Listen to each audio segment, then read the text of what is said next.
Our project was using image classification and object detection to identify trees and power lines. I'm Zara Callahan. I'm Phillip. I'm Andrew Carson. And I'm Kevin Akowuah. For some background information, electricity is crucial for us to live our lives. Without it, we can't communicate, store food, or get information. Because of recent events such as Hurricane Beryl, our team tackled the issue of natural disaster preparation. As you can see on the right, Hurricane Beryl made a significant impact on Houston and the surrounding area. Our goal was to identify trees and power lines in the same image so we can reduce power outages and storms. We created an AI model using citizen science to classify images and make sure that the human touch got the images classified correctly. And the AI model will be able to identify images that have trees and power lines in the same picture.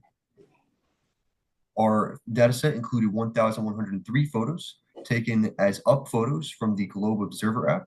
It included 47 areas of interest, which are shown on the bottom left. 37 up photos were included in each area of interest, which are shown in the middle, and they included data points, which are shown on the bottom right. So the platforms we used was Globe Observer, which is a citizen science app that lets volunteers to take directional images.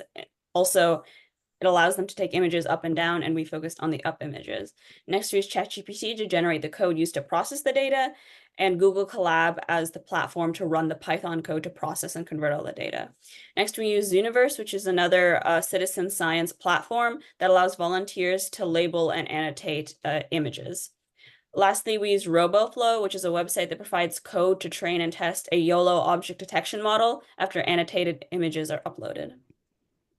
So for data processing, we started off with exporting the URL of all the up images using the Globe Advanced Data Access tool, using a script to open each of the images in a Google Drive folder.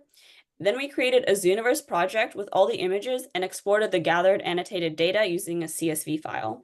Then we generated code to extract and average the coordinates of all the bounding boxes drawn around the power lines and tree canopy, and generated code to convert those JSON formatted boxes into coco.json files, which is a format that could be read by RoboFlow in the object detection model. Additionally, a manifest was included with each image that includes metadata like latitude, longitude, and the elevation where the image was taken. So Zooniverse in a bit more detail, the annotations look like the images on the left where volunteers are asked questions. Additionally, multiple people could classify the same image, which made sure we had to filter by majority. So the code was generated automatically to move images from our image folder to our filtered image folder based on the response to the first question. Due to time constraints, we were unable to run the full classified dataset by the time of the symposium. However, we were able to export a test dataset and confirm that Zooniverse classifications and annotations are able to be exported and extracted to CocoJSON formatted files. This can then be used to train a YOLO object detection model, and once we're able to train a model based on the full dataset, we'll be able to test the accuracy.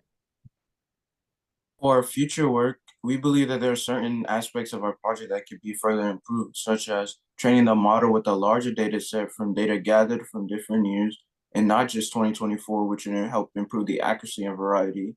Launching an official Zooniverse project to attract more volunteers would help speed up the rate of image classification, and overlaying the training data on a map, which would allow us to identify areas more at risk. This project could help us to know ahead of time what areas are most likely to lose power during heavy storms by finding power lines in the trees, which can fall and damage the power line cables. As a team, we've agreed that the highlights of this internship was using the Globe Observer app to collect land cover data, as it gives you firsthand experience of data collection, working in teams to come up with and execute research, and learning about the research done by other scientists and experts during weekly meetings, as it gives you more insight on future topics. So NASA Seas was my first exposure to AI and allowed me to learn how data is processed, transformed, sorted, and analyzed, and also introduced me to citizen science platforms like Zooniverse and Globe Observer, which I'll probably use in the future to collect data.